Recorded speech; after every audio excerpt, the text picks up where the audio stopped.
রমজান মাস মানেই হচ্ছে ইবাদতের মাস। তো এই ইবাদতের মাসে দেখা যায় আমরা বিভিন্ন রকম আইটেম ইফতারি বানাতে বানাতে একদম টোটাল ইবাদত করার সময় পাই না। রমজানের শুরুর দিকে কিভাবে 7 দিনে ইফতারির কাজগুলো একদম একদিনে সারা যায় সেটা কিন্তু আজকে ভিডিওতে থাকবে। ভিডিও শুরুতে দেখলেন যে বাজারে গেলাম আর অনেকগুলো বাজার করে নিয়ে আসলাম স্বপ্ন থেকে।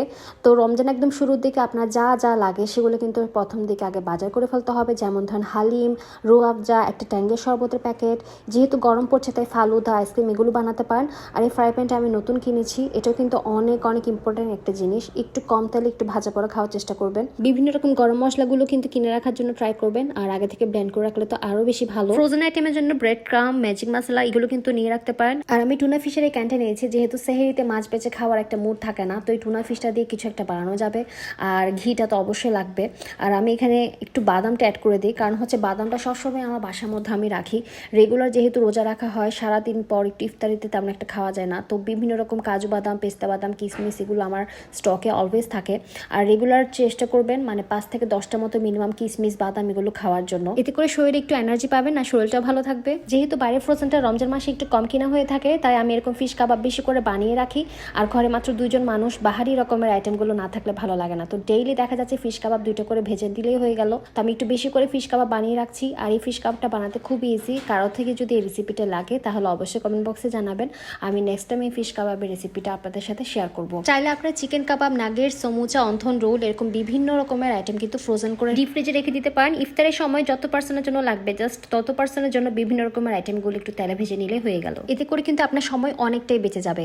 এছাড়াও প্রত্যেকবার ইফতারিতে কিন্তু প্রতিদিনই চনাবুটটা অবশ্যই থাকে। তো এই চনাবুটটা বেশি করে পানিতে ভিজিয়ে রেখে 6 ঘন্টা পরে গিয়ে যখন একটু আলু সহ সিদ্ধ করে ফেলা যায়, আর বিভিন্ন রকমের বক্সে আলু খোসা ছাড়িয়ে বুট সহ এরকম আলাদা করে রাখা যায়, তাহলে কিন্তু ডিপ ফ্রিজ থেকে যখন মন চায় তখন বের করে আপনি একটা একটা বক্স ভেজে খেতে পারবেন। এতে করে ঘন ঘন সিদ্ধ করার সময়টা নষ্ট হবে না। বুটের বক্সগুলো এবার ডিপ ফ্রিজে রেখে দিচ্ছি। আর দেখেন সেই ফ্রোজেন করে রাখা কাবাবগুলো একদম শক্ত হয়ে গিয়েছে। এখন এই শক্ত কাবাবগুলো আমি একটা পলিব্যাগে ভরে ডিপ ফ্রিজে রেখে দিব। এছাড়াও দারচিনি, লবঙ্গ, এলাচ, জয়ফল, জয়ত্রী সবগুলো গরম মশলা আমি একসাথে ব্লেন্ডারে ব্লেন্ড করে এভাবে গরম মশলা গুঁড়া, জিরা গুঁড়া আলাদা আলাদা করে নিয়েছি। এই ক্ষেত্রে ইফতারি বানাতে, রান্না করতে গেলে অনেক বেশি ইজি লাগবে। আর খেসারি অবশ্যই আপনারা পিষে রেখে দিতে পারেন ডিপ ফ্রিজে, যাতে করে পেঁয়াজের জন্য অল্প অল্প করে আপনারা বের করে ভেজে নিতে পারেন। এছাড়াও আদা রসুন বাটা আগে থেকে আপনারা ব্লেন্ড করে রেখে দিবেন। আর পেঁয়াজ বেরেস্তা করে ফ্রিজে নরমালে রাখতে পারেন, যাতে করে হালিম বা বুট ভাজাতে কিন্তু পেঁয়াজ বেরেস্তা একটুখানি ছিটিয়ে দিলে কিন্তু টেস্টও বাড়ে, পেঁয়াজ ভাজার সময়টা নষ্ট হয় না। বেগুনি বা আলু চপের জন্য বেসনের গুলো এভাবে আগে থেকে রেডি করতে পারেন। একটা বক্সে বেসন, কর্নফ্লাওয়ার, মরিচ গুঁড়া, জিরা গুঁড়া, হলুদ গুঁড়া, বেকিং পাউডার, লবণ, শুকনো উপকরণ সবগুলো খুব ভালোভাবে মিক্স করে একটা এয়ারটাইট বক্সে আপনি বাইরে রাখতে পারেন। ইফতারির এক মুহূর্তে তাড়াহুড়া করে যখন আপনি বেগুনি ভাজতে যাবেন, তখন কিন্তু এখান থেকে অল্প একটুখানি উপকরণ নিয়ে শুধু পানি মিশিয়ে দিলে কিন্তু গোলাটা একদম পুরোপুরি রেডি হয়ে যাবে। এক্ষেত্রে বারবার বেসনের সাথে গুঁড়া মশলাগুলো মিক্স করা যে সময় নষ্টটা, সেটা কিন্তু একদমই হবে না। আর এই মিক্সচারটা কিন্তু অনেকদিন পর্যন্ত ভালো থাকবে, একদমই নষ্ট হবে না। এছাড়াও যারা প্রতিদিন ইফতারিতে লেবু শরবত খান, তাদের সময় কিছুটা বাঁচাতে একটা বাটিতে বেশি করে লেবু রস ঢেলে তাতে চিনি দিয়ে পানি দিয়ে মিক্স করার পর ছাঁকনি দিয়ে ছাকার পর এরকম একটা আইস কিউবের মধ্যে পুরো ফিল আপ করে রাখবেন। এটা আপনি ডিপ ফ্রিজে রাখবেন।